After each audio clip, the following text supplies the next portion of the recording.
నా పేరు మొట్టడం రాజబాబు, భారత ఆదివాసీ పార్టీ రాష్ట్ర అధ్యక్షుడిని మరియు ఆంధ్రప్రదేశ్ ఆదివాసీ జేఏసీ రాష్ట్ర వైస్ చైర్మన్.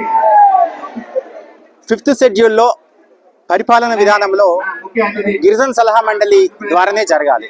ఈ గిరిజన సలహా మండలి మంత్రి మండలితో సమానం. గిరిజన సలహా మండలికి ప్రత్యేకమైన భవన్ కావాలి.